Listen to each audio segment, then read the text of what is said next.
গোপন তথ্যের ভিত্তিতে জানা যায়, কক্সবাজারের মহেশখালী থানাধীন হোয়ানাকের কেরুনতলী সংলগ্ন গহীন পাহাড়ে একটি সশস্ত্র সন্ত্রাসী চক্র গোপনে অবৈধভাবে আগ্নেয়াস্ত্র তৈরি করে দেশের বিভিন্ন স্থানে সরবরাহের উদ্দেশ্যে কার্যক্রম পরিচালনা করছে। চক্রটি অবৈধ আগ্নেয়াস্ত্র বিক্রির পাশাপাশি জলদস্যুতা, পর্যটকদের উপর হামলা, ডাকাতি ও অন্যান্য সন্ত্রাসী কর্মকাণ্ডে জড়িত থেকে স্থানীয় জনগণকে বিভিন্নভাবে ভয়ভীতি প্রদর্শনের মাধ্যমে এলাকায় আতঙ্ক সৃষ্টি করে আসছিল।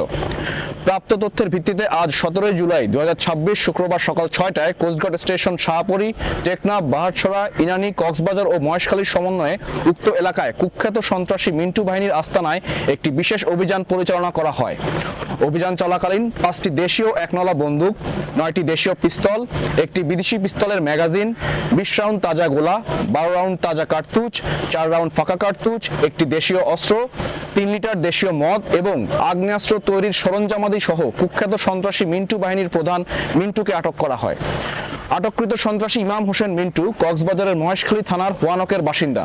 সে দীর্ঘদিন ধরে কুখ্যাত ও দুর্ধর্ষ সন্ত্রাসী মিন্টু বাহিনীর প্রধান হিসেবে বিভিন্ন সন্ত্রাসী কার্যক্রম পরিচালনা করে আসছিল। উল্লেখ্য, তার বিরুদ্ধে 15টি ফৌজদারি মামলা রয়েছে।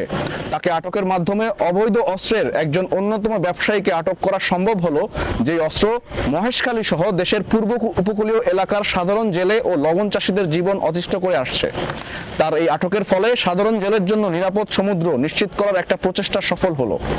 এই বাহিনীর অন্যান্য সদস্যদের আটকে গোয়েন্দা নজরদারি ও টহল কার্যক্রম জোরদার করা হয়েছে। জব্দকৃত আলামত ও আটককৃত সন্ত্রাসীর পরবর্তী আইনানুগ ব্যবস্থা গ্রহণের কার্যক্রম প্রক্রিয়াধীন রয়েছে।